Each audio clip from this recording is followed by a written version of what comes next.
Greek name. Yeah, I remember you saying that. That is pretty funny. Yeah, Dogs are the best. they I love are. my dog. I miss him so much. I don't get to see him anymore. Hopefully Mm, sooner rather than later. But what's it's up? it. We're live. We're good. What's up, Derek? How are you? Good, man. How you doing? I'm good. I'm good. I'm happy. I'm sad we couldn't do this yesterday, but I understand. Beautiful days get in the way sometimes. Yeah, have a Today, Sunday fun day. nothing wrong with that, especially during quarantine. I think every Yeah. day can kind of just be considered Sunday fun day if we really wanted to. But today, on For the Love of Sports, we are breaking down. We have two more divisions to go. So we're bringing on Derek one more time for the AFC North. We're excited to break it down, what some of the teams like the Browns and the Bengals did. How exciting. I can't wait. And then we can see what the Steelers and the Ravens did, because that's actually exciting and I can't wait. So until then, we'll rock and roll. Just a little recap of what happened. The Bengals were the worst last year. The Browns were hyped to all heck and obviously fell flat on their face. The Steelers lost their quarterback, then lost their other quarterback, then I think at one point lost their other quarterback, Yeah. and somehow made it out of, and they were like close to making the playoffs, which was crazy. Yeah, I think to me. they were So, 8-8. yeah, which is nuts. They did trade their first round pick, so that's something, but they got Minka Fitzpatrick for the next 4 years. And then the Ravens, obviously number one seed in the AFC. Mm-hmm. They also kind of fell flat on their face playing the Titans, which was pretty disappointing. But overall, what do you think the AFC in general? What were some of those storylines that like you really gravitated towards? Obviously, being in the Cleveland area, what were some of the things that you were really looking forward to last year that might not have panned out exactly the way we thought they were? In terms of like the season, how Just the like season. the division as a whole. I mean, I don't think anybody saw Lamar Jackson having the kind of season he did. I liked him a lot when he came out of college and thought he showed promise as a rookie, but for him to win MVP like was totally unexpected. Mhm. So that was pretty nuts. I thought the Browns. I didn't think that they would be a playoff team, but I thought that they would at least be 500. The Steelers, I thought would be a playoff team, but when you lose your quarterback for the season, that's like almost totally out of your hands. Yeah.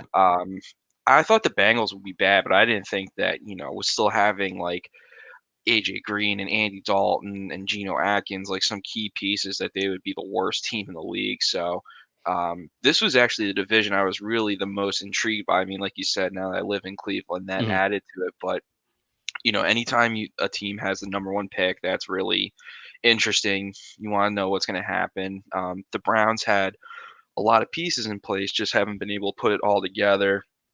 The Steelers are kind of in a weird, like almost purgatory, because Roethlisberger's now the only of the three left out of that 2004 class, with Eli retiring and Philip Rivers going to the Colts. So they're kind of in a weird stage where you're not really sure what they're thinking. And then the Ravens being the one seed, it's like, how much more do they have? Can they really get better? So this division definitely was really one of the better storylines to pay attention to, I think.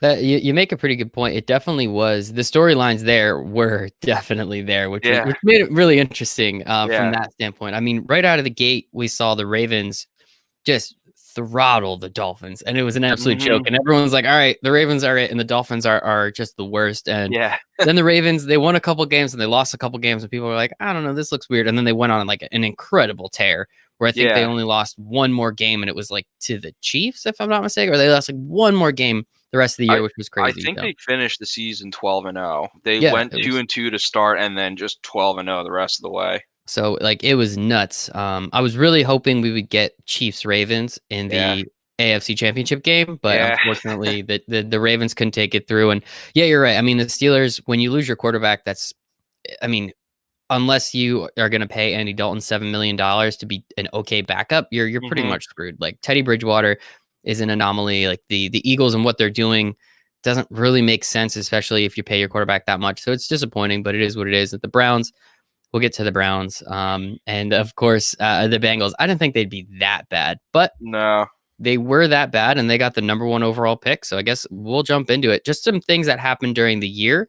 They had a couple guys leave, and they signed Trey Waynes. Yeah, about Trey it. Like, Waynes they and didn't even Mackenzie try. Alexander. They did not even try that hard in the off season, which I guess can't really blame. I can't blame the players for wanting to go there. Who the hell would want to go there? Right. I mean, it is kind of funny that it always seemed to me like for about a 5-year run, the Bengals drafted a corner or a safety in the first round, like every year, and they just never got them to work. They released, I don't know if they released or they're free agents now. At least Drake Kirkpatrick and Mhm. Darqueze Dennard were two pieces during that cycle that they just didn't pan out. So they bring in Mackenzie Alexander and Trey Waynes from the Vikings, and I don't know. It's just like, did they really get better? I don't know. I didn't really see if they were cheaper options or what, Mhm. but I don't know. Yeah, Just a weird off season for them. I don't know. Trey Waynes, since that day that I visited you in Columbus and we watched film on him, I never really got why everyone loved Trey Waynes so much. Like, he wasn't bad, but like I think he Yeah. got some pretty damn good money.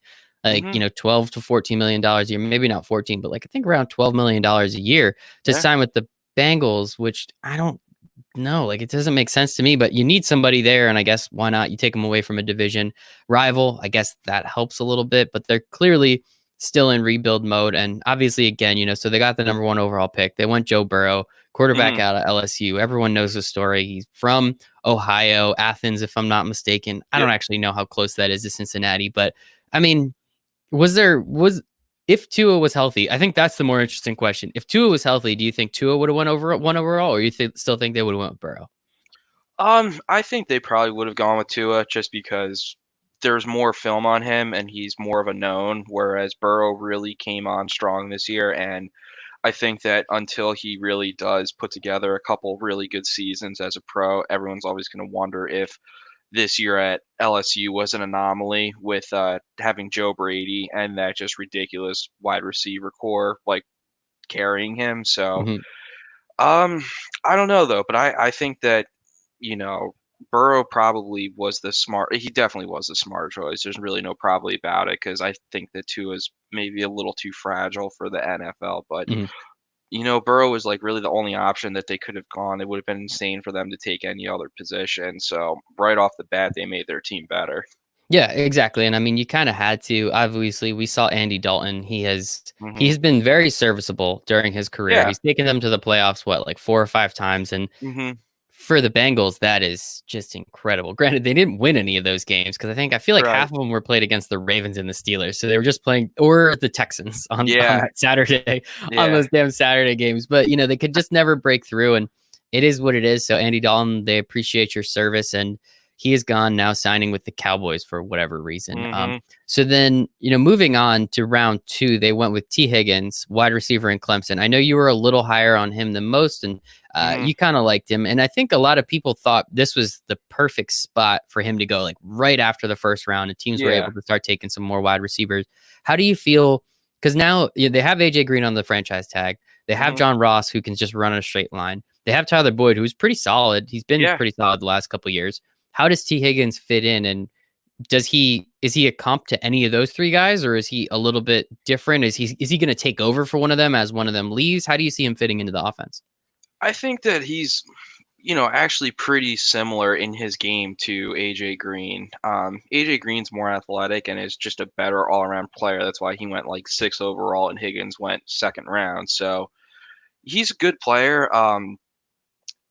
He's I think like 6'4", something like that. So definitely adds a bit of a height factor to them. Good red zone option. AJ Green's getting up there in years. He's got to be what, 31, Yeah, I 32 think he's now. 31. Yeah. So, and he's been injured quite a bit the past few years. He's definitely missed like 3, 4 games every year. So Higgins will probably be the next guy that they kind of bring in that they want to be the franchise receiver. And, it makes a lot of sense when you get a franchise quarterback. You want to give him a receiver that he can grow and develop with, that he can right off the bat just develop a rapport with. So I think I think it was a good pick. I probably, if I were them, just considering how bad their offensive line was last year, maybe would have looked to there. But they're thinking long term, and they're probably thinking long term. AJ Green isn't going to be there forever, so I think it made sense for them to try and get another weapon. And like you said, I think I saw that John Ross's 5th-year option got declined.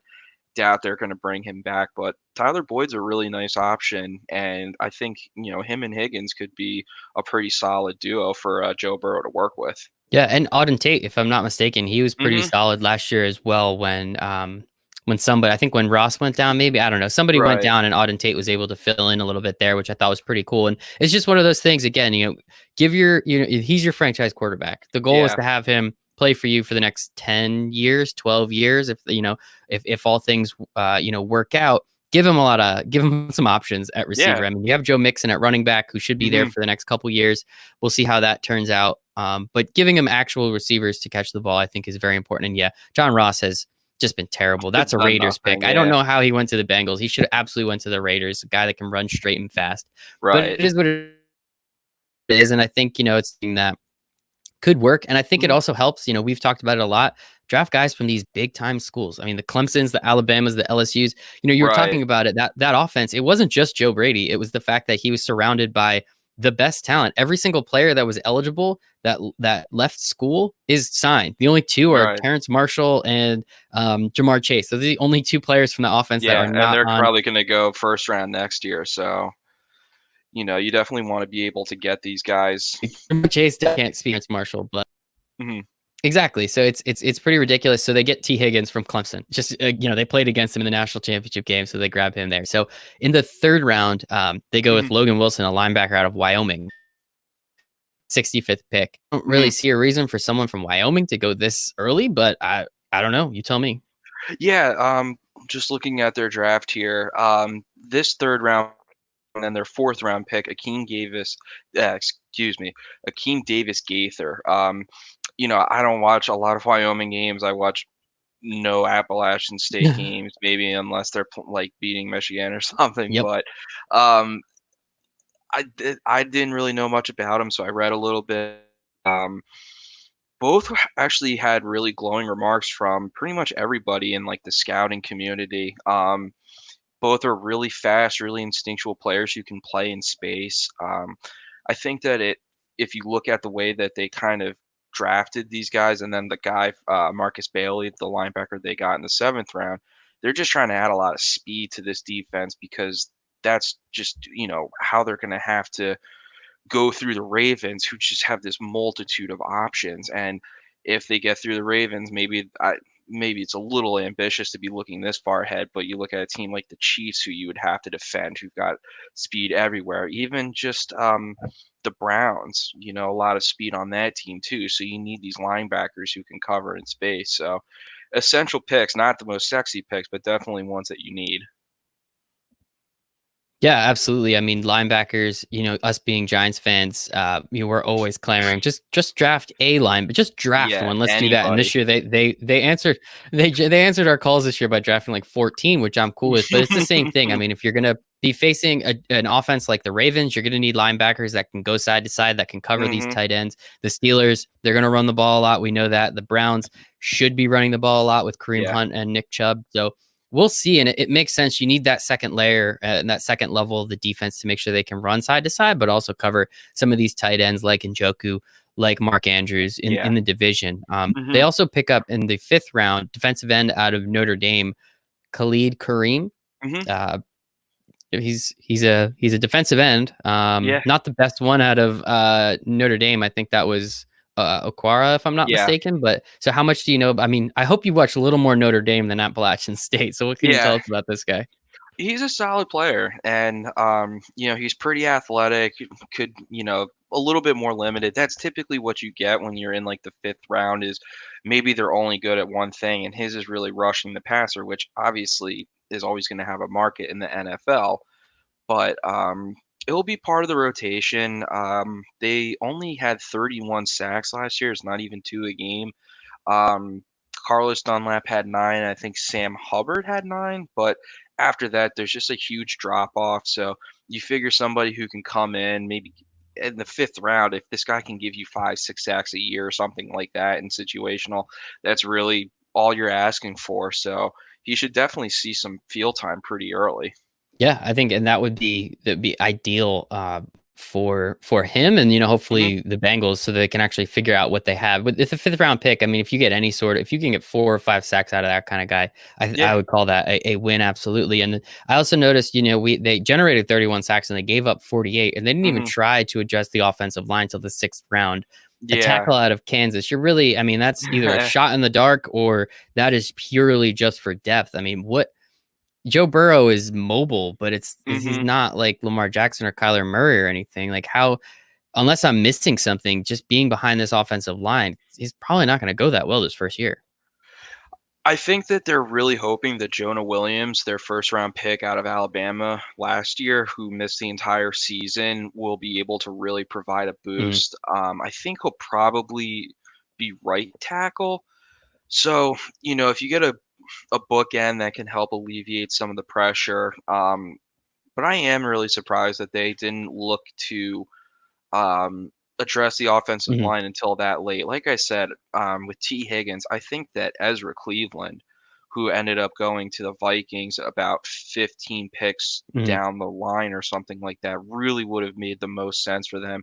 Could have had two young offensive tackles to keep your franchise quarterback upright. So it's something that I don't think they made any really big moves in free agency with offensive line. So it's probably something that's going to dominate the theme of their draft classes Mhm. a couple years down the road.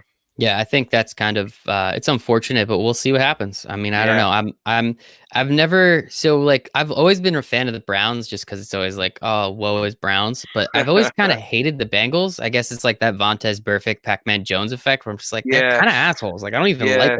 they're bad, and I don't even want them to win. I kind of want them to stay bad. So I don't know. We'll see. I guess Joe Burrow's kind of cool, but whatever. I'm not really that worried about it.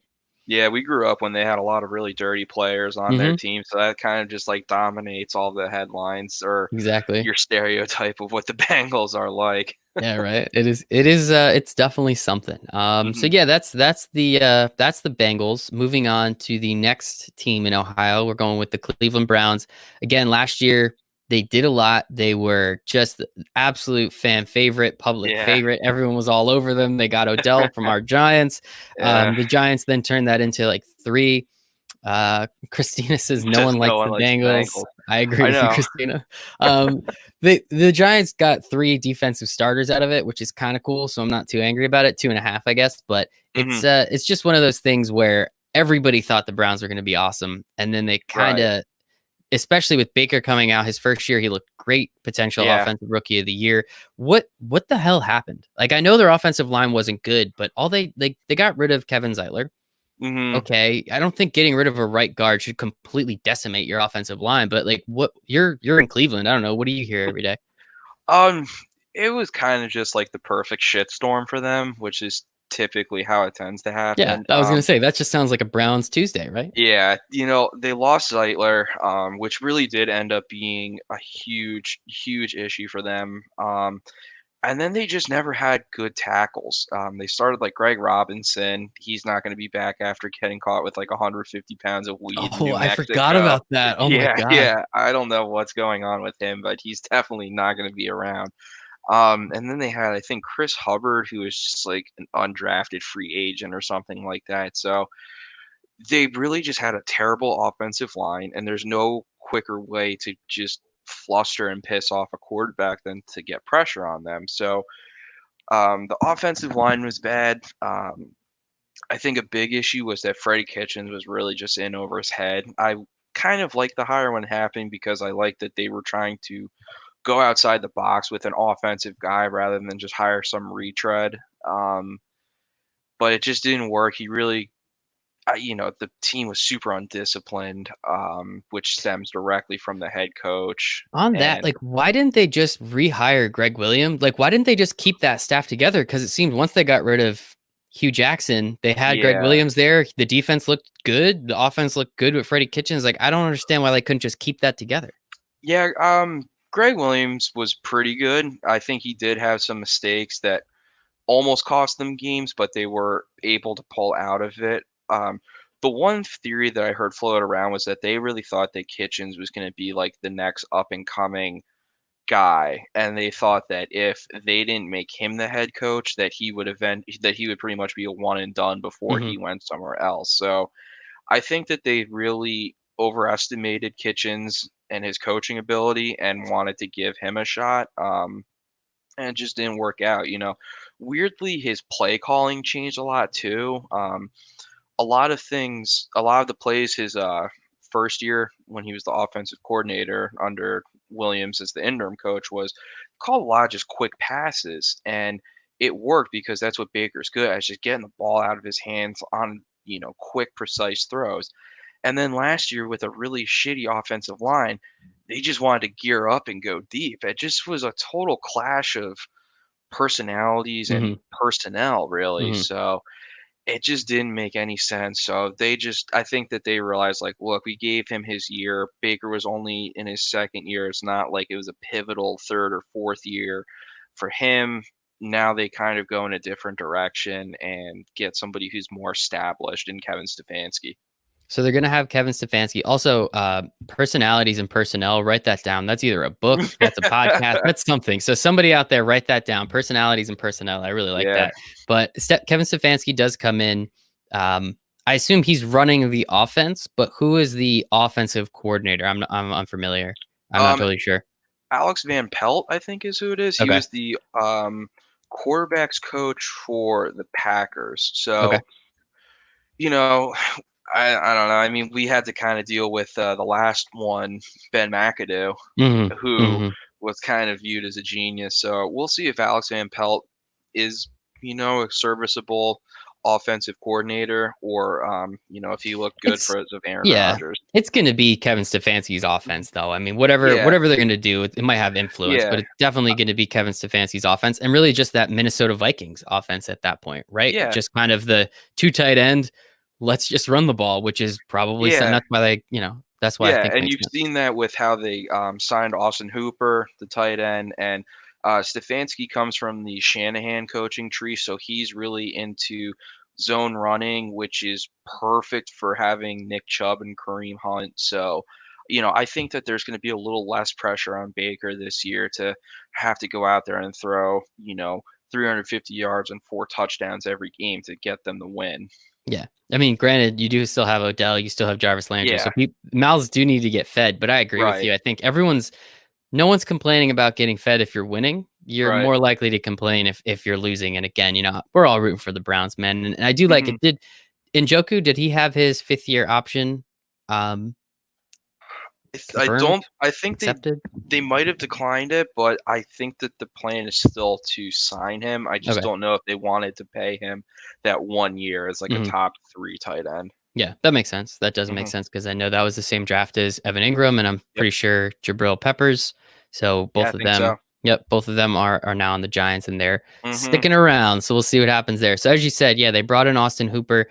They made a couple other signings. Did they do anything to address the offensive line in They free agency? Yes, they signed Jack Conklin from Oh, yep. Tennessee. Okay. So he's going to go there and play right tackle, which Hmm. is his natural position, where he's definitely a very, very good player.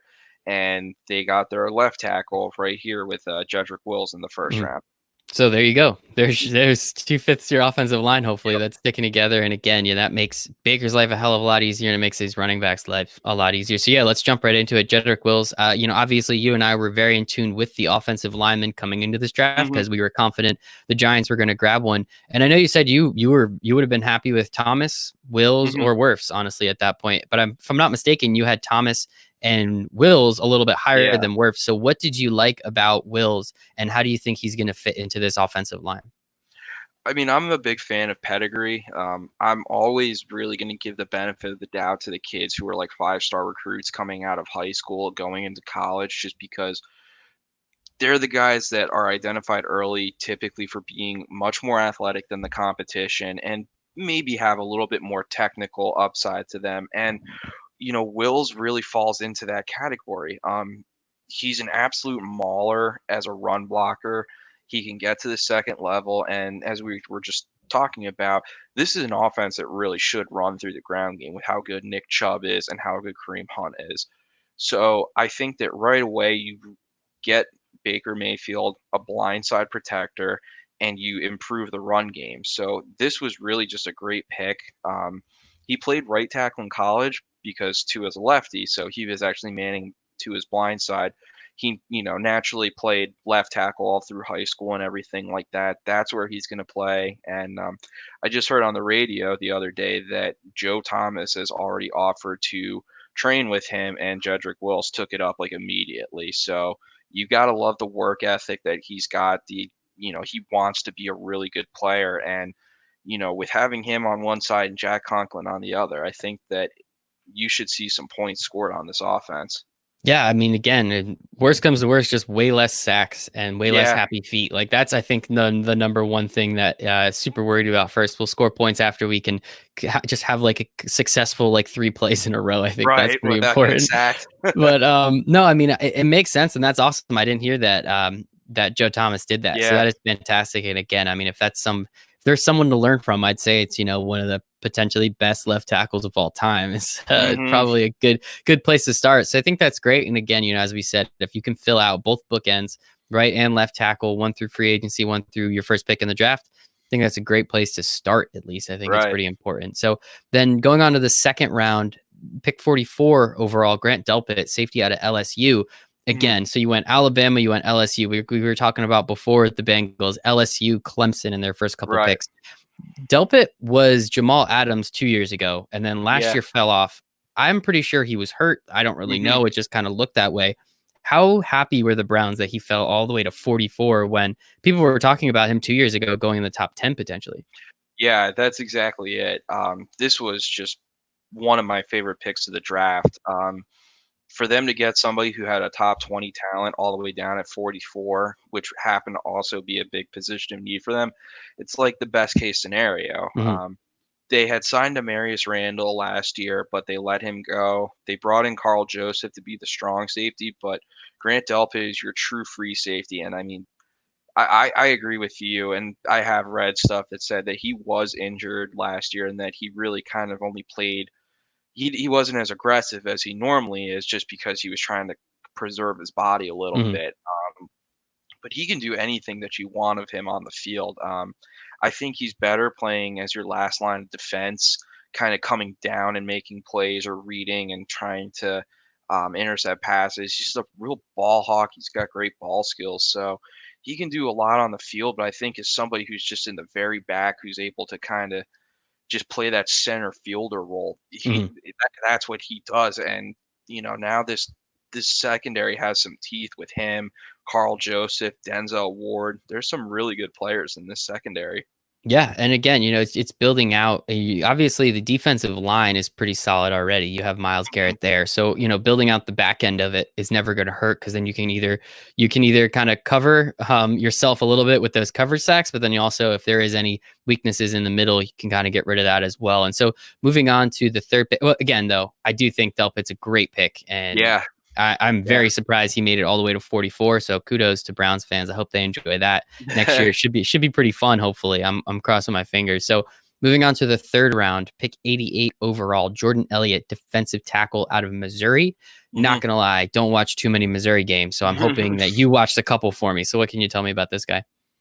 It just kind of goes into what you were saying about how defense just has levels to it, and if you have good coverage, it allows your defensive line to have more opportunities. Well, this is one of those guys that's going to have opportunities.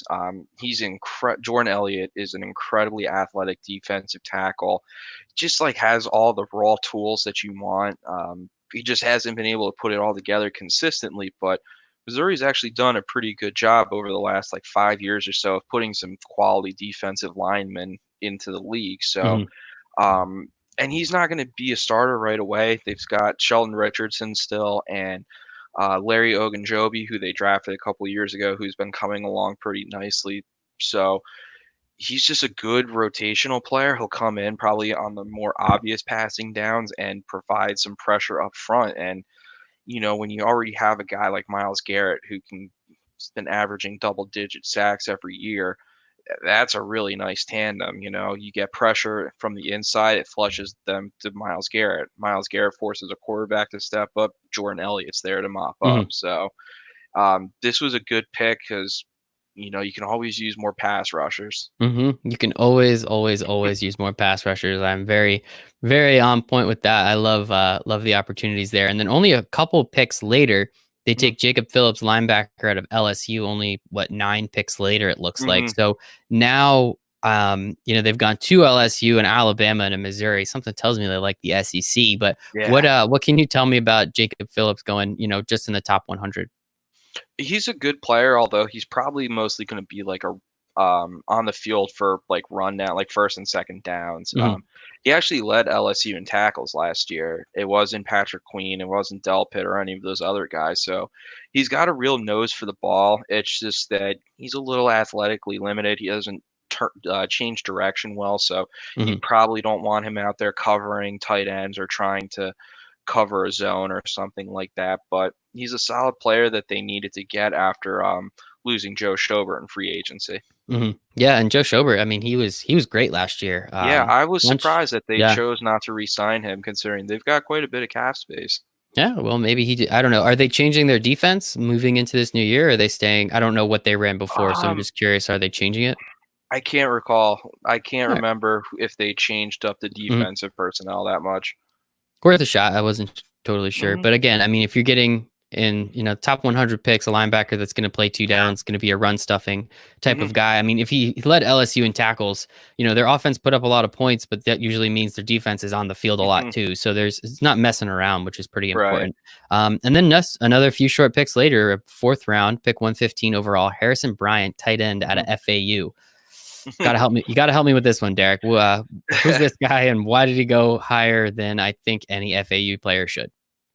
Um, well, he's the only player from a group of 5 schools, so that's any school that isn't ACC, SEC, Big Ten, Big 12, Pac-12. Forgot how Mhm. many teams there were for a second. Pac-10, yeah, old school. There we go.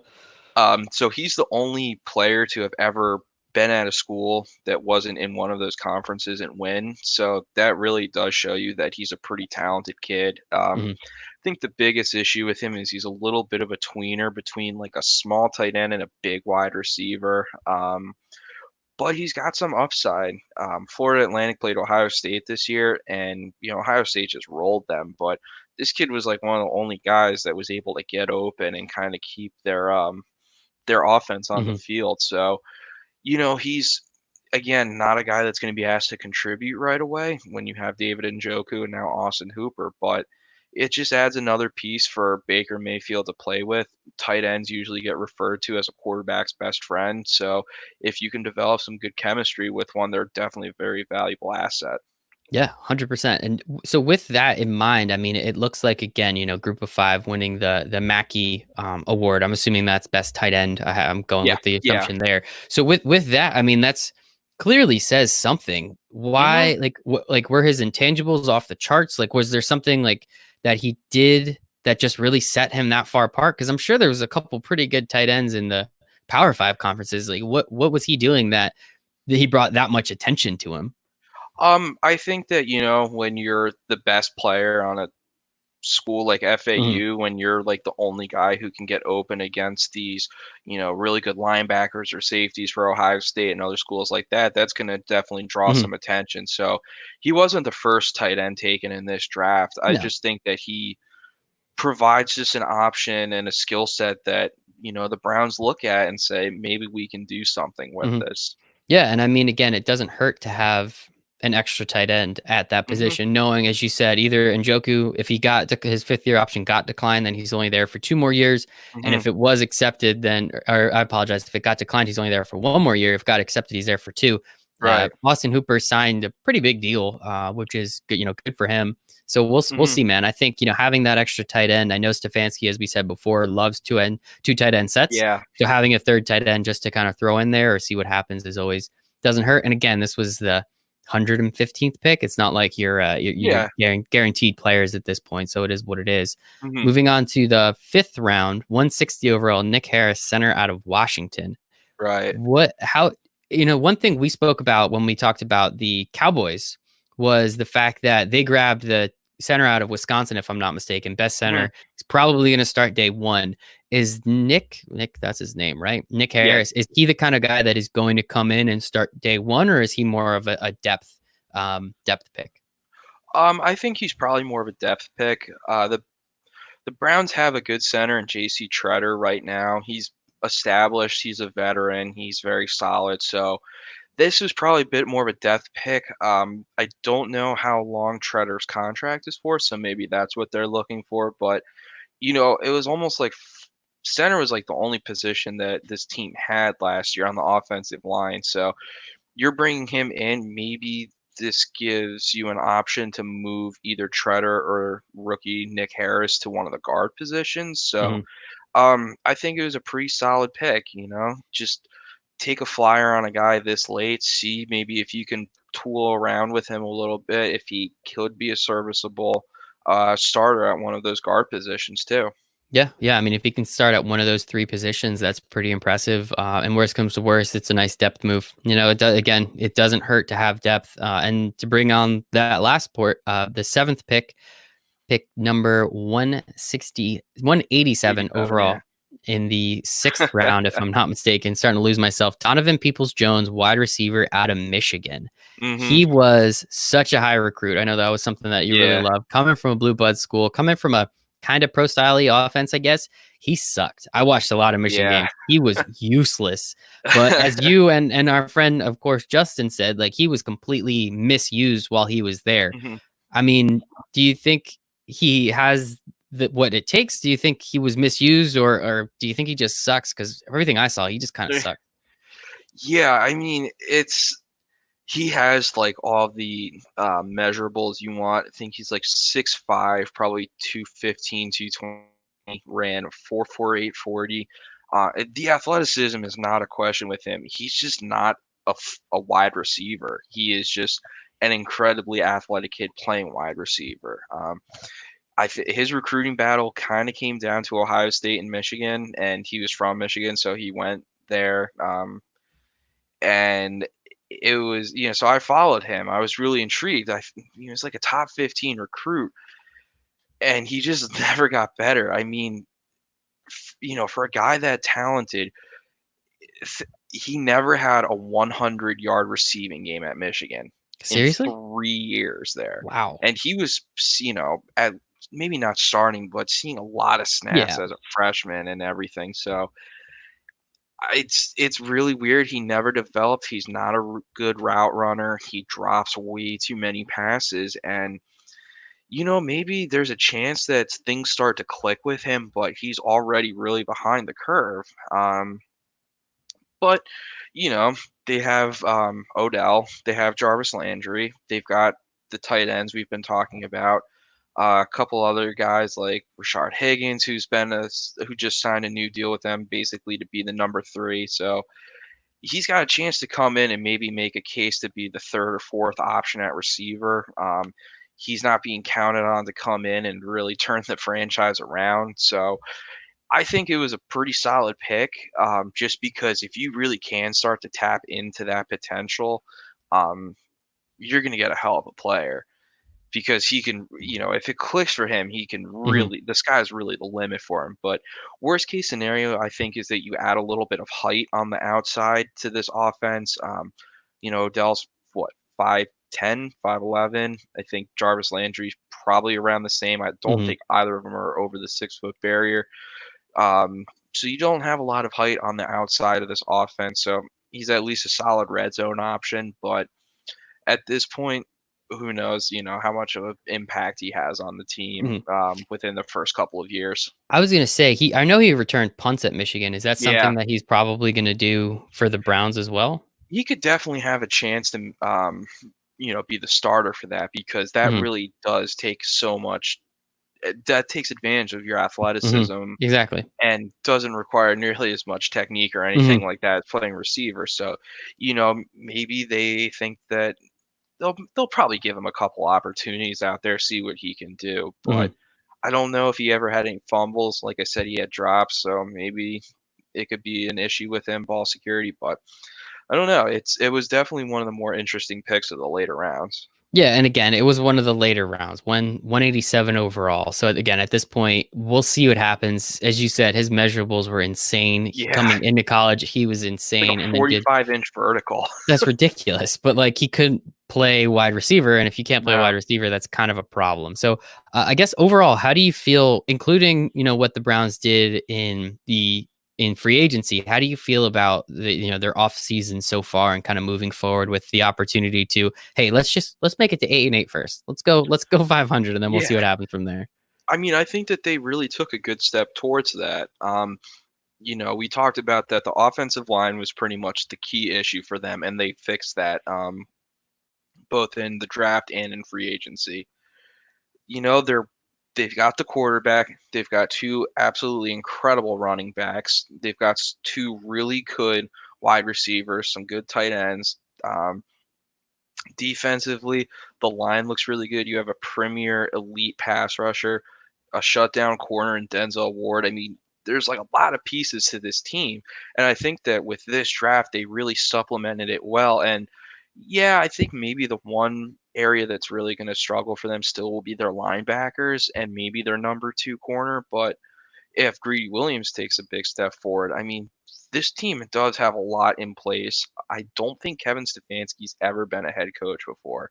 I think he's only been like positional Hmm. coaches or offensive coordinators. Yeah. So you never know, but he's a guy who's going to be very committed to running the ball, and with how good these running backs are, I could see the team eclipsing like 2,800, 3,000 yards on the ground because I think that they Wow. should be that dedicated to Hmm. running it. Yeah. 3,000 yards on the ground sounds like a lot. So I'm not going to hold you to that, but Yeah, maybe that's a lot, I but don't like think they're, 20 yeah. 2,500 on the All right. ground. If you can That, get think yeah. about it, if you got like Nick Chubb going for like 1,600, 1,500 yards, and then Kareem Hunt backing him up, and then you get other Hmm. guys third down, that's definitely possible Yeah. for them. It's definitely possible, and I'm rooting for him, man. I'm absolutely Hmm. rooting for them. We'll see what happens. How do you think Baker does? I mean, his rookie year, he was great. He came out with all the swag on planet Earth his second year and could not back it up at all. I mean, there was, Yeah, the meme was going around with Baker Mayfield losing somebody a fantasy game because he got negative points in that Monday yeah, night game against San Francisco. I mean, how do you feel like he's going to be in his third year moving forward, especially in a new offense? yeah. I guess second new offense now. I think that he really has an opportunity to take his game back to where he was as a rookie. He'll have another year of familiarity with Odell. I think at times last year it was like it was too forced with Hmm. Odell. Like, it should be Yeah. so much more organic. Whereas it was like, well, we got this new weapon at receiver. We got to make sure we get him the ball. Whereas, you kind of have to let the situation play out and Hmm. go from there. But with this offensive line improving, I think that, he'll have more time in the pocket to go through his reads. I think that, teams are really going to have to respect the run game. They're not going to be able to drop seven guys into coverage, something like that. Um, and then I think with Stefanski, there's going to be a lot of play action. And when you do that, it just opens the field up, and especially if it's effective. So, Baker's got a lot of talent. I think last year really just was so much team dysfunction, not just him, that I think, you'll probably see him going back to how he played as a rookie, where I think he threw what 28 touchdowns, Hmm. something like that. 27, I think. Yeah. Yeah, I wouldn't be surprised if, he hits that or like the 30 mark this year. I think that there's a lot of really good options for this offense that if he doesn't take a step forward this year, it's going to be really concerning. Yes. Yeah, that will be concerning, and we don't want to address that yet. Right, right. Yeah, we won't quite address that yet. We'll let Christina and all the other Browns fans listening have a little bit of hope moving into the year. Right. So let's move on to the Steelers. The Mhm. Steelers, as we said, had a weird season with losing Ben Roethlisberger, then having Mason Rudolph, and he sucks. Then they put in Duck, and then he hurt himself and also sucks. And they put Mason Rudolph back in, and then at one point, I don't think they had anybody playing quarterback. Jalen Samuels might have played more snaps at quarterback in one Yeah, game, like and something he ridiculous. yeah, so weird. So, and they still finished 8-8. So with all that, you look at how much dysfunction the Browns had. They got 7-9, which actually is more impressive when you think about it. With all that Mhm. dysfunction, they were still 7-9. Yeah. Same thing for the Steelers. finished 8-8. Got Minkah Fitzpatrick for their first round pick. What Mhm. in terms of the offseason, what did you think the Steelers needed going into the offseason and into the draft that they could be looking to acquire? I don't know how to answer that because I think that really was going to depend on where they decided they wanted to take their franchise. Hmm. I think with losing Roethlisberger, I was really surprised to see them not take a quarterback in this Hmm. draft, and I was really surprised to see them kind of continue to draft this year and approach the offseason like they expect Ben Roethlisberger to be around for a while. And I just don't know how viable of an option that truly is because he's what, 37, 38? He's same year as Eli. Yeah, Eli he and was in Phillips, that yeah, draft 37, class. 38, yeah. Um, Eli's done. Philip Rivers is on one leg in Indianapolis. Roethlisberger was out. What was his injury? He He did something to his arm, almost like Tommy John's, I think. It was Yeah, something really I weird think with his he elbow. tore like his elbow Yeah. ligament or something like that. But I mean, that's going to be tough to come back from, especially at that age. Their offensive line is solid, but not great, and it's going to open them up to a lot of hits. So I was just kind of surprised to see them just be like, "Yeah, we're going to try and just keep rolling with Roethlisberger and see where he gets us." So I It don't is. know. It's very weird. As I said, though, they didn't have a first round pick. So, I mean, I think Yeah, anybody, essentially, especially that late, I think it was 18th overall, if I'm not mistaken. yeah, They traded the 18th overall pick for 4 years of Minkah Fitzpatrick. I think they hmm made the absolutely right showing. And as we saw during the year, he was an animal and it was a lot of fun to watch. But going into the draft, they take Chase Claypool with their first pick. It's the second round pick, 49er overall. I know we were talking about tweeners before with tight ends. He's kind of a tweener on the other side. He's more of a tweener towards the wide receiver side. right. How do you see him? I know I saw the notification about Juju coming out recently that they're apparently insiders that the Steelers don't think he's going to be re-signed because after Mm, last year, which is weird to me considering he had nobody throwing him the ball, but maybe yeah. they know more than I do. I mean, how do you think Chase Claypool from Notre Dame is going to fit into this offense? Claypool's actually almost similar to Juju. They're very similar size, kind of like that 6'2" range, mid 4'4", so they have really good speed. Um, and just a big-bodied receiver who can kind of get past the defense a little bit and will make plays. So you kind of get another guy like that. I guess it would make sense that if Juju is saying, or Hmm. there are people out there saying he probably won't be re-signed, you get a guy that's very similar to them for some continuity in the offense. But I don't know. I mean, you know, if you take Claypool, who I like Juju coming out of college, I thought Hmm. for sure he was going to be a first round pick. He ended up going second round. After that, there's not a lot of great options on this team at the wide receiver. There's still James Washington, but Hmm. kind of just like a small, Hmm. poor man's Tyreek Hill, goes down the field quickly to try and get deep passes. But Hmm. I don't know. Claypool, just I think he can be a good player, but Yeah. I don't know. I don't know how much like variety he really adds to the Hmm. offense here. Yeah, we'll see. I know they're gonna, a lot of people thought they were gonna take a running back very high. They ended up Hmm. taking one in the fourth round because that's what you can do at running backs. But I mean, they have James Conner, they have Jalen Samuel, they have now Anthony McFarland out of Maryland, which we'll get to in a second. So Hmm. they're the Steelers. They're gonna run the ball. I think because they have Yeah. a capable quarterback now, and people at least have to respect Ben Roethlisberger, Yeah. unlike the last year where Duck. I think they won that Bills game if I'm not mistaken, or it was super close and. And Like they he beat the threw for like Browns last week of yeah, the season God, too. it was ridiculous. It was how they pulled out what they did. It was very Hmm. impressive, but it is Yeah. what it is. So in the second round, Alex Highsmith, outside linebacker, or I apologize, in the third round with Hmm. 102 overall. What do you know about Alex Highsmith and what he's going to add? I mean, I feel like they breed linebackers in Hmm. Pittsburgh, so whoever they get, they'll just kind of plug in and he'll be fine. Yeah, I'm realizing looking at my notes now, I forgot to add the college. He It's went to okay. Charlotte, so Oh, I'm whoa. not terribly familiar with him. I really didn't know too much about him until after the pick happened, and I started looking into it. He was another scouting community darling, a guy who, you know, performed incredibly well, beating lower competition. Mhm.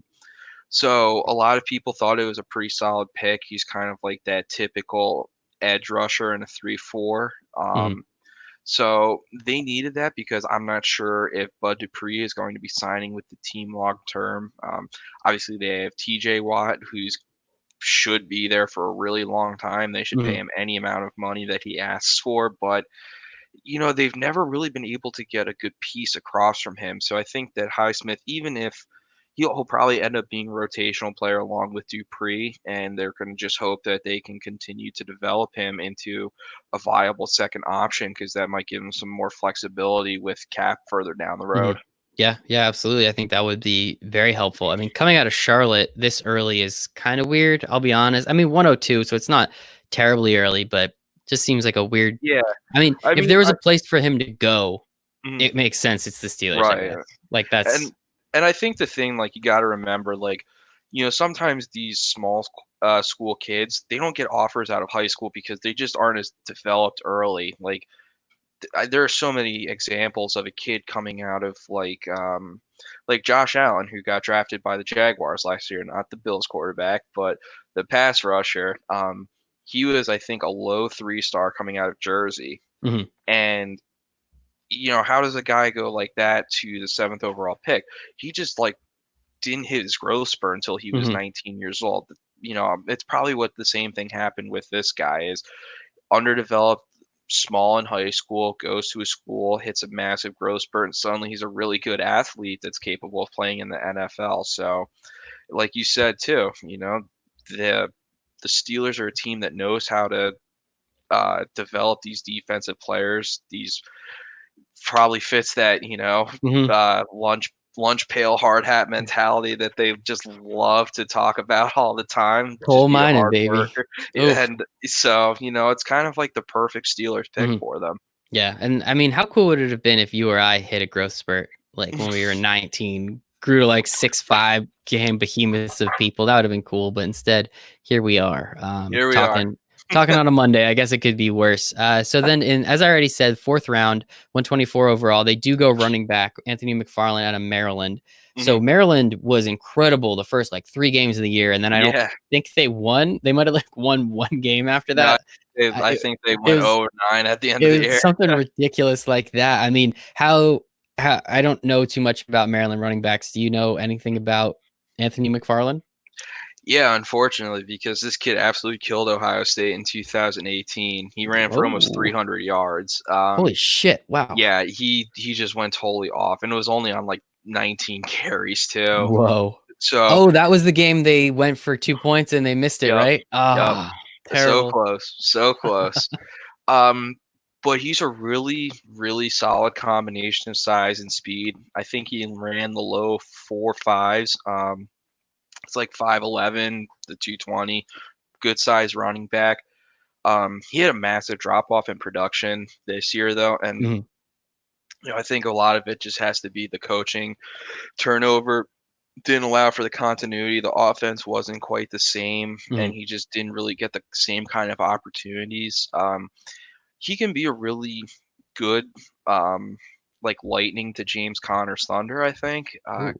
think they also have Benny Snell from Mhm. Kentucky, but Yeah. he was a small, kind of slower, plodding running back. I don't think he's got much of a future in the NFL. Mhm. So McFarland's, kind of just a nice second option to Connor, a little bit more change of pace, capable of catching the ball out of the backfield. So just adds another little Mhm. element to the offense. Yeah, and I think he was a third round pick, so his contract has to be Hmm. coming up. I mean, I think if Right. I'm not And he's been mistaken, this injured. is yeah, he's been injured last year. Most of last year, he was on and off injured all year. Pretty Hmm. sure this is his contract year. So Yeah. it would make sense that they're not going to want him. They saw what happened with Le'Veon Bell, and James Conner wasn't that good. They can pretty much plug and play running backs there in Pittsburgh. Hmm. They have something figured out. And so with their last 3 picks, fourth round, 135 overall, Kevin Dotson, guard out of Louisiana. Sixth round pick 198, Antoine Brooks Jr., safety out of Maryland. And Hmm. seventh round, 232 overall, Carlos Davis, defensive tackle out of Nebraska. Anything about these guys? Are these depth picks? I mean, we're starting to hit the bottom of the barrel. So how are Yeah. any of these guys going to do too much, you think? Or is it just kind of see what can happen? Probably more depth. You can always have some good offensive linemen. That makes sense. Antoine Brooks Jr. from Maryland. I don't know. I've never really been all that inspired by the secondary play from the Steelers over the past few years. So maybe he challenges some guys back there for, at least a Mhm. rotational piece. Carlos Davis, I know a little bit about because Ohio State's played Nebraska Mhm. every year pretty much forever. Um, and he's a solid option as an interior pass rusher. So you're always looking for some pass rusher. You always want to beef up the trenches. So last three picks, who knows, but just some solid depth, and Mhm. you're just hoping maybe one or two of them are able to make a roster. Yeah, something happens there. And if I'm not mistaken, Carlos Davis had a twin brother, Khalil Davis, right? Something like Yeah. that. So that's kind of cool. They both get drafted. I think one in the 6th or 5th, and then Carlos here in the 7th. Not a bad spot. So I guess a Mm, weird draft to say the least. Not having yeah. that first round pick, not really is just very. I don't know. It Hmm. doesn't really make sense. But again, the Steelers are perennially there. They very not often have a losing record. Right. So give them a quarterback, and they went 8-9 essentially without a quarterback last year, which doesn't Yeah. happen very often. So give them someone capable. I can at least see 10-6 as a floor at that point. Right. It's it's just really weird. I just really can't believe that they didn't look to address the quarterback position. Yeah, Even if even you anything. even if you think that Roethlisberger can play for another few years, I mean Mason Rudolph sucks, Hmm. and Duck Hodges is a nice story, but That's all. It's a fun story. like, is he really going to be your quarterback of the future? No, I'm really surprised that like Jacob Eason Hmm. didn't sound like he was really in consideration. Just some of those other quarterbacks that more projects, but again, if you think Roethlisberger is going to play another 2, 3 years, just take them and see if they develop into anything. Hmm. Yeah, because again, but then the flip side is last year they went 8-8 with Mason Hmm. Rudolph and Duck Hodges. So if Right. that's the floor of again zero confidence coming out of the quarterback room, I mean that says something. I don't know what it says, but it Yeah, says that they're like something. So maybe building, just yeah, trying to add the final pieces for one last run. we'll see. One last run. So we'll go to the first run for the Baltimore Ravens. Last year, as we said, they killed it. As you said, I think they started 2-2 and then they didn't lose until the playoffs, which was Hmm. insane. They even won RG3 even won that week 17 game, if I'm not mistaken, which is Yeah.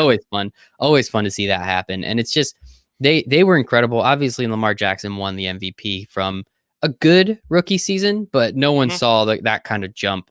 No one No. even saw that type of play, let alone that kind of jump in one year, which Hmm. is awesome. I'm all for it. So shout out Greg Roman and John Harbaugh for what they were able to do with him. I think he's great. I loved him in college. Very, very Yeah. happy that he's good in the NFL.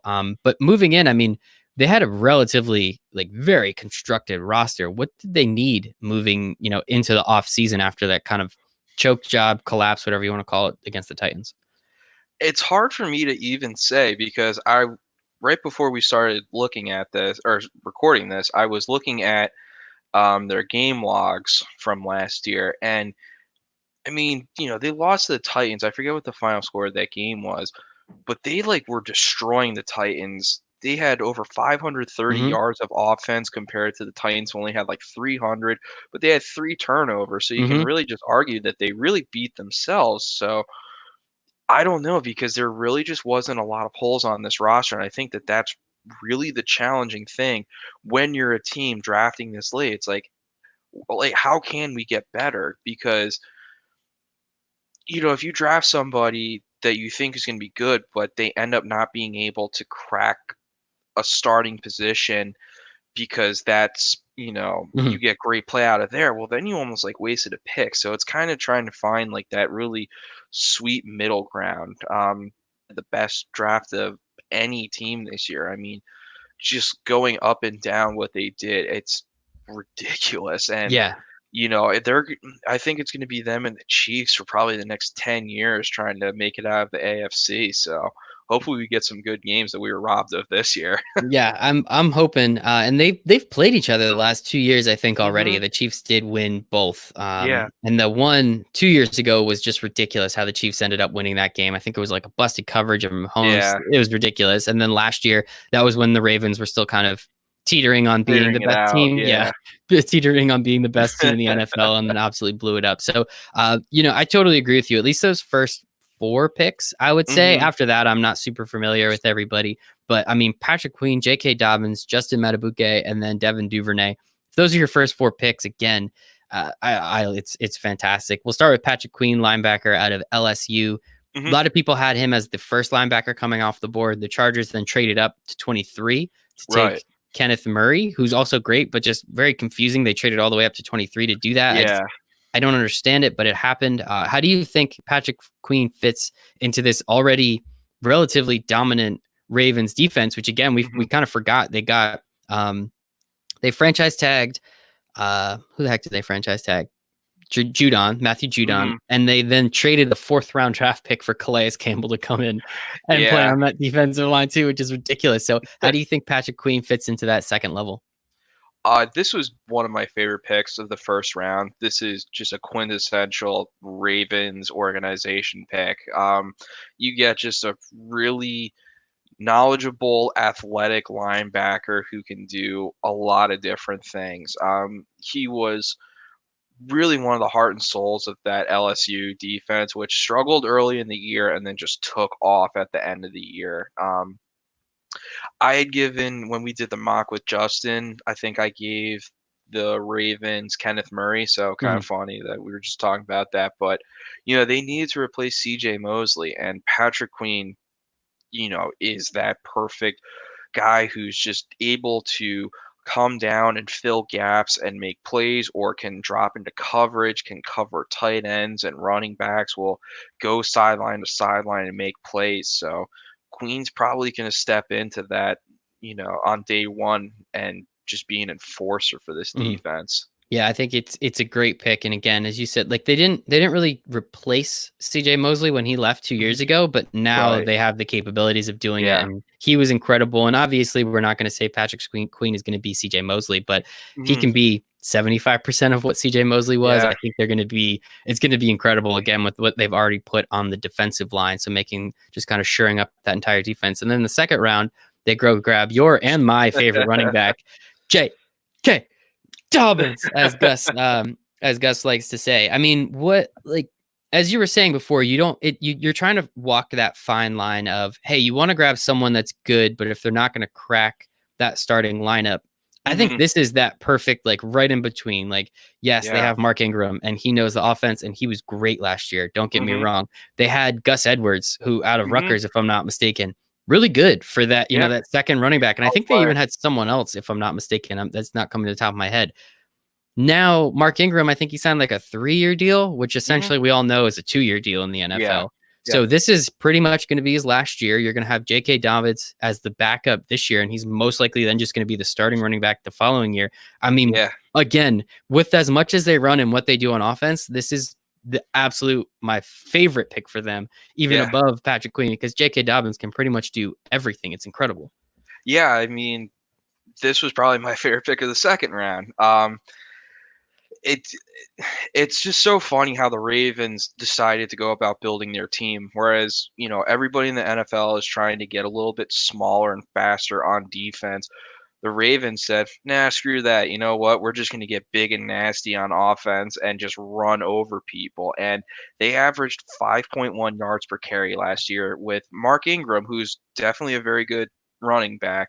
Then Gus Edwards, who's a solid too, and then you also got Lamar Jackson, who's just a freak athlete playing quarterback. I mean, Dobbins comes into this, and he probably could be averaging over 5.5 yards a carry because he's younger than Mark Ingram. He's more explosive. He's shiftier in the open field. He doesn't go down on first contact a lot because guys aren't able to take good tackling angles on him. I mean, this is just a really good pick. He's a nice change of pace from Mark Ingram, who's little bit more north Mhm. south.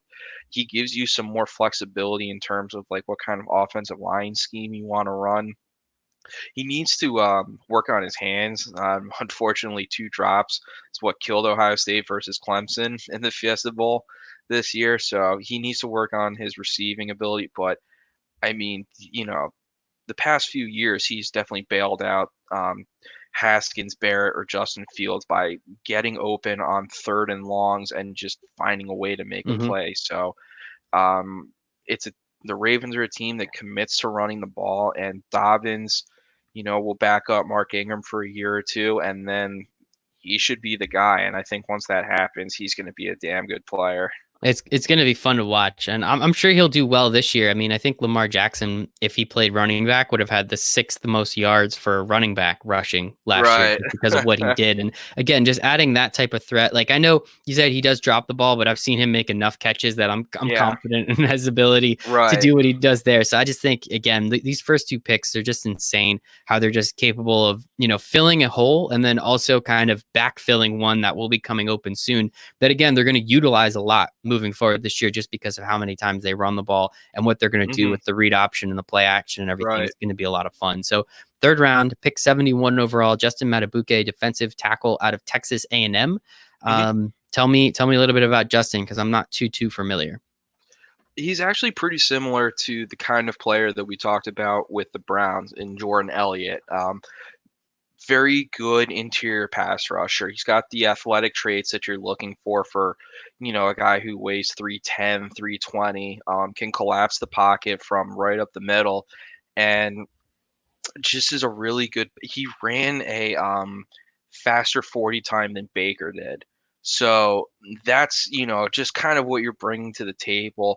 This is already a defensive front with Judon and now again with Calais Campbell that can just terrorize quarterbacks. And it's really nice when a defensive front can rely on the interior guys to get pressure as opposed to just getting pressure off the edge. Like, if Judon or Calais Campbell's able to get around the corner and it forces Baker or Joe Burrow to Mm-hmm. step up, Matabuke can be there to actually complete the play Mm-hmm. rather than, maybe just walking the guard back up a little bit. So Mm-hmm. I think it was between these first 2 of these first 3 picks, the Ravens got some really good playmakers. Yeah, yeah, and I think it also it goes into their identity as a team, as you said, get big and nasty on offense. Hmm. They're going to run the ball. They're going to hold the ball a lot on offense, and then they're going to try and beat the shit out of the quarterback Yeah. on defense. And I mean, it Yep. just makes sense in what they're trying to build and how they're trying to build it. Again, they're going to be a lot of fun to watch next year, so I'm very excited for that. And then in the 4th round, Devin Duvernay out of Texas. Oh, I apologize. The 3rd round, number 92 Hmm. overall. He was. I mean, I watched a lot of Texas. I don't think they're back, but I've watched a lot of Texas, and like I don't know how great because their wide receivers last year, Colin Johnson, if I'm not Hmm. mistaken, and Lil Jordan Humphreys didn't really. I know Lil Jordan Humphreys just didn't even get drafted last year. Colin Yeah. Johnson, I think, got drafted this year, and now Late. Duvernay, Yeah. and now Duvernay's out. I mean, how do you think he fits into this offense? They have Hollywood Brown. Hmm. I feel like they signed somebody. I can't remember who they signed in the offseason. No one's coming to mind. But I mean, how does he Hmm. fit into this offense now with with Lamar Jackson? Understanding they're going to run the ball a lot, but he also threw for over 3,000 yards last year as well.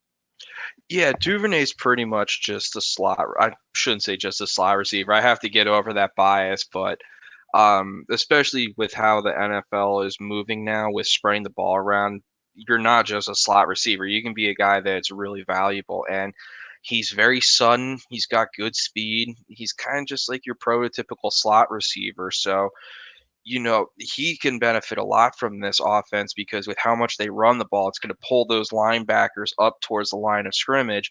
He's the guy who gets right behind them, and he's got speed to take it to the house. So I think that he'll be a guy that really ends up being valuable and could be almost like like Mark Andrews kind of provides that safety valve over the middle. You get a guy like that just at the receiver position.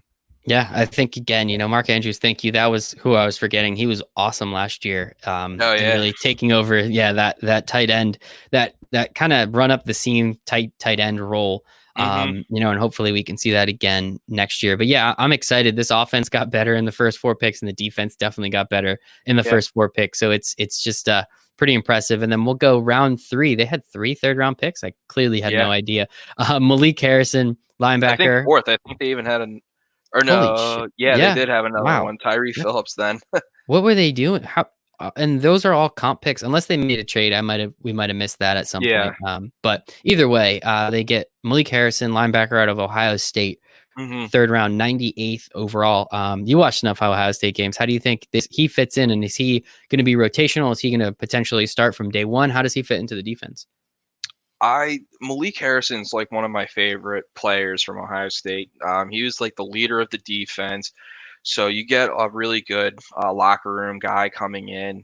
He probably is a bit more of like a middle linebacker. Um, God, I want to say that the Ravens still run a 3-4, so you need a couple guys that can play inside. I don't know if he plays right away, but I think that there's definitely an opportunity with how instinctual he is and just the kind of character he has that he's going to stick around on this team for a while. He's definitely a better player coming downhill to like make plays against the run. But he also, I think, last year at Ohio State had 6.5 sacks. So Wow. he's very capable of getting to the quarterback. They really like to use him in a bunch of different ways to get after the quarterback. And, the Ravens are a team that just notoriously has loved to blitz in weird ways. And I think that when you get somebody of his talent that's able to do that, he's definitely going to carve out a little niche for himself on this defense. Yeah, I'm sure they'll be able to figure out the Ravens coaching staff. They'll be able to put him in situations that make sense. And again, if it's depth for this year, maybe next year, but I'm sure he'll find his way into the rotation again. Those guys from Ohio State, that defense is always just made of monsters. So I'm sure there's Hmm. an opportunity to fit him in somewhere. And again, I mean, of the first 5 picks, we all talked about the Dolphins and all their picks. Of the first 5, they were all in the top 100, and that Hmm. for considering what essentially was the best team in the regular season last year, just Yeah. adding all that, really not losing too much. And Calais Campbell again, it's not a bad offseason. Still think No. we're missing somebody. But then in the wait a second, they had another third round pick. Oh, Yeah. okay, yeah, I apologize. So this is Tyree Tyre. Phillips, guard out of Mississippi State at 106 overall, and then they're finally we're on the 4th round. Hmm. Bredesen, guard out of Michigan. So they went guard with their next 2 picks. Hmm. Doesn't hurt to have good offense when you're trying to run the ball 1,000 times a game, I guess, right? No, and that's exactly it. Breeson's a pretty good run blocker, and Tyree Phillips is too. Mississippi State, now they're going in a different direction with Mike Hmm. Leach, but they've been a team that really wants to try and be physical up front and run the ball a lot. So you get 2 guys that kind of just fall into that philosophy who offer some upside as pass protectors too, but they're definitely better at run blocking. And hey, as long as that's what you're building your team to do, that makes Hmm. perfect sense. Yeah, 100%. Just build that offensive line and find guys that love to block. I think that's all you have to do. Hmm. Now, moving on to the 5th round, 170 overall, Broderick Washington, defensive tackle out of Texas Tech. Big 12 defensive tackles. I know they already took one in Justin Matabuke, but I mean Texas Tech. I don't know. What do you think he adds to the Ravens defense next year and beyond? I think he's more just depth player. Hmm. I don't know too much about him, but like you said, Big 12 really hasn't produced a lot of high caliber defensive players over the last few years. Maybe it's just a situation where they just like what they see Yeah. in terms of like measurables and say we can work with this guy. Yeah, see what happens. I mean, it doesn't hurt. Again, Hmm. defensive line help, as you're saying with offensive line help, it never hurts to have depth there. Yeah, And then grab another wide receiver out of SMU, James Prosh, I Prosh. think. Prosh, that sounds about right. Yeah, he was 201 somebody. overall. Yeah, he was somebody that I saw would probably go more like 4th round. I think he's also more of a slot receiver, so you double up on that position. But again, I just don't think that outside of Hollywood Brown, they have a lot of options on the outside. So maybe would have liked to have seen them go with a little bigger of a receiver. Mhm. But Christ, we're splitting hairs at this Yeah, point. When exactly. talking about their draft class. Considering what they were capable of doing last year, I mean, I don't know. One thing about Hollywood Brown, he's like no bigger than you or I. Yeah, he's probably 3 Yeah, times as fast, but I mean, yeah, we already saw last that he was hurt at Oklahoma. He was hurt last year yeah, for, he was constantly in and out of the field.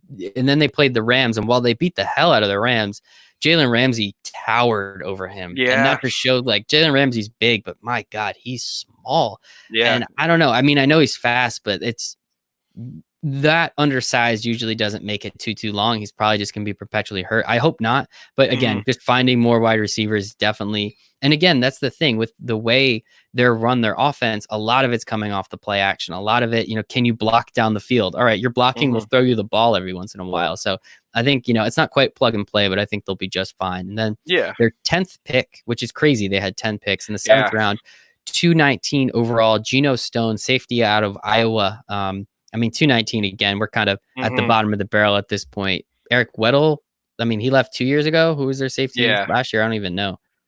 Not sure. Marlon Humphreys, or is he a No, he's a cornerback? corner. Okay, so they had Yeah. Peterson and okay, yeah, I don't even know. All right, Yeah, I'm not sure who. I'm Jimmy Smith? I'm not sure. No, he's No, corner too. he's corner. How many I don't cornerbacks? know. All right, Unfortunately, I'm not it's familiar all with good. all 32 teams' depth charts, You're terrible, Derek. Why do I have you on here? but Geno Stone's a pretty damn good player. He was one of the better safeties in the Big Ten last year. I think he's only got like some limited athleticism, but he's a really instinctual player.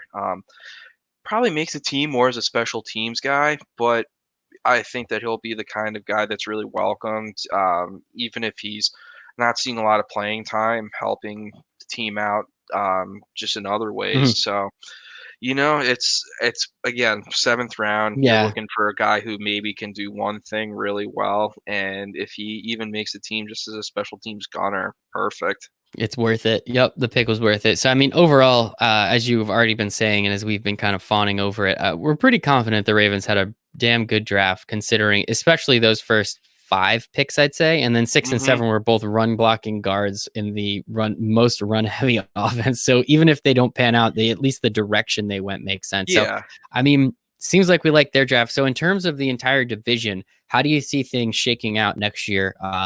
And I guess, if we're gonna rank them, who you think comes out. Now we have that extra wild card spot. If you think either of the other 2 or 3 teams can grab one of those, how do you think Mhm. this thing plays out next year? It's going to be really hard to unseat the Ravens, obviously. That's just a team that's so well constructed from top to bottom. They're so well coached. John Harbaugh is just an incredible coach. They've got a really interesting mind at offensive coordinator who knows how to stress defenses in different ways. It's not like, week in and week out, this is what we want to do. They just attack offense. They just attack defenses depending on what their weakness is. They don't say we have to do this, this, and this week.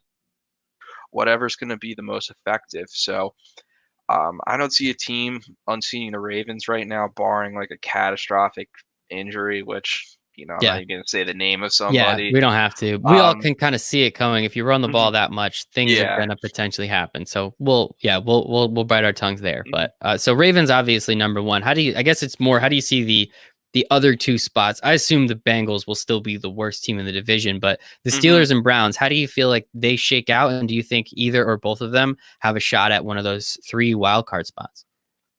For the Steelers, I think it's going to rely on, um, how is Ben healthy and is there enough options at the skill positions on offense to really um, Mhm. generate some points? If Juju took a step back after seeing a lot of number one corners, Mhm. maybe he's not fit for that. So, if that's the case and um, Chase Claypool can't come in and make a big impact, it could stifle a little bit. I still think that they're a team that's going to be determined to run the ball quite a bit, but if you're playing from behind, you can't run the ball. I think the defense still has some pieces. Eh, like have the Steelers ever been bad in our lifetime? I You know, honestly can't remember like a time they were under 500. I'm sure it's yeah, happened in the last 28 years, but like off the top of my head, I can't really think of a time where it was at least prolonged, where it was 2 or 3 years right. in a row or anything. So They're Mike Tomlin's a really damn good head coach. Roethlisberger, as much as I dislike him, is a good quarterback who just seems to pull magic out of his ass and make things happen. So I could see them. It's going to be tough because I really think that that they're really going to have to worry about like the AFC South because I mhm. think that there's a really good chance that the Colts, Texans, and Titans all make it from that division. And then I also really wouldn't be surprised if a team was able to come out of the AFC West. Mhm. Like if maybe the Raiders put enough together, or if Drew Lock can take a big step forward with the Broncos with those receiving Mhm. threats now. Um, there's gonna, or hell, even if the Patriots somehow Yeah. continue this run with Jared Stidham. Stidham, yeah, Jared Stidham, it's gonna be a lot of even in their own division. The Browns really made some moves that could shake things up a little bit. I really like what they did with the offensive line. Anybody who watched them last year could tell you that that was the biggest hindrance to the team, was that when you throw off the timing, it just gets the whole Mhm. offense out of whack. So I think that if the Browns are a team that commit to running the ball a lot, and Baker's able to, you know, work a lot of play action off of that, that it can be a really good offense. You want to see the defense become a bit more consistent. So they're going to have some challenges next year, but and then the Bengals, I don't know. They're probably a team that they're trying to get to like 4 or 5 wins next Mhm. year, try and double what they had this year. But Mhm. I don't, they have too many holes on their roster, so I don't see them competing for the division. Yeah, I think it's obviously the Ravens, and then we'll see what happens with the Steelers, and same thing with the Browns. I want the Hmm. Browns to be good. I think, as you said, they addressed the most necessary part of what was bad about them last year. Hmm. So, I mean, if you bring in two starters on the offensive line, you draft another guy that could either be a guard or a center potentially, and add some depth. We'll see. I don't know. Yeah, I'm hoping. I think this year it's unfortunate that there's probably not going to be too much in terms of training camp or anything. So yeah, we'll see what happens there and kind of how everyone meshes. So I wouldn't be surprised if the Browns don't really get that time in the beginning of the year, but finally figure out about halfway through. And by that time, it might be a little too late. But I yeah. don't know. We'll see. I'm excited. But Derek, this was awesome. Thank you so much Of breaking down the course. draft. I know we love the draft, so this was a lot of fun. AFC North. Appreciate your time today, man. Awesome. Thank you so much for having me, dude.